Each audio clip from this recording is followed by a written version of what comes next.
તો પરિણામોની શરૂઆત થઈ ચૂકી છે ને હવે કોણ આગળ જઈ રહ્યું છે, કોણ પાછળ રહી જશે, પરિવર્તન આવે છે કે પુનરાવર્તન થાય છે એ જોવાનું રહેશે અને રિઝલ્ટની પડેપડની અપડેટ્સ અમે આપને આપતા રહીશું। ત્યારે અમારા સંવાદદાતા અલગ અલગ જગ્યા પરથી અમારી સાથે જોડાયા છે।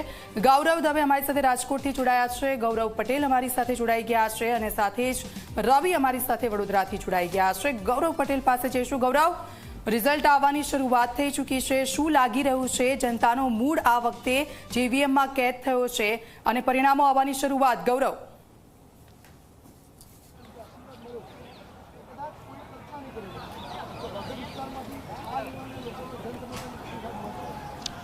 जी बात करें तो अमदावाद महानगरपालिकाની ચૂંટણી 2 દિવસ પહેલાં એટલે રવિવારના રોજ યોજાઈ હતી અને આજે મંગળવારે તેની મતગણતરી હાથ ધરવાની છે।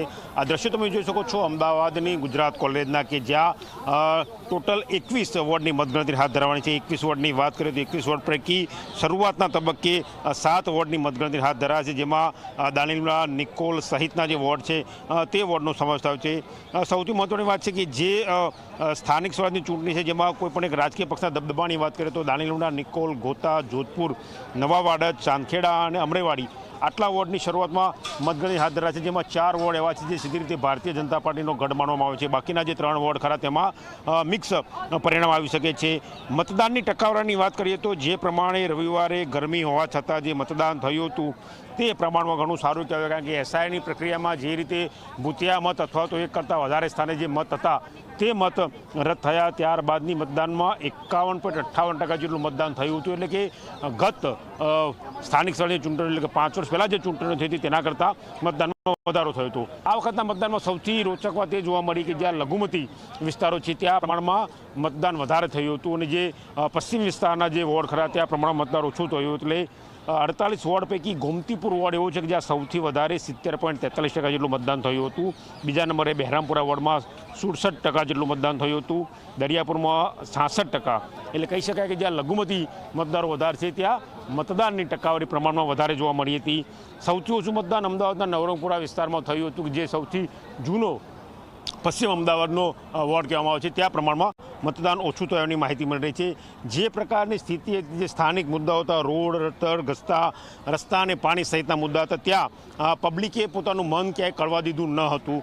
એવા ઘણા વિડીયો આપણી સામે આવ્યા હતા કે જ્યાં ઉમેદવાર પ્રચાર કરવા માટે ગયો હોય અને પ્રજાએ તેમની પાસે હિસાબ માગ્યો હોય, એવા ઘણા વિડીયો આપણી સામે આવ્યા હોય કે જ્યાં જે તે દાવા કર્યા હોય પરંતુ તે જીતના દાવાની સામે પ્રજાનો રોષ જોવા મળતો હતો। એટલે મતદારો સંપૂર્ણ અકર રહ્યા હતા, તેઓ પોતાનું મન કરવા દીધું ન હતું। જે પ્રમાણે મતદાન થયું છે તે પ્રમાણે કોઈપણ પાર્ટીઓ ચોક્કસપણે દાવો કરી શકતી નથી કે તે જીતી શકે એવા કમિટેડ વોટરને બાદ કરતા, એટલે કહી શકાય કે ગત વખતે જે પરિણામ આવ્યું હતું કે જે વોર્ડની પેનલે આખી જીતી જતી હતી એ આ વખતે પેનલો તૂટવાની પૂરેપૂરી શક્યતાઓ જોવાઈ રહી છે।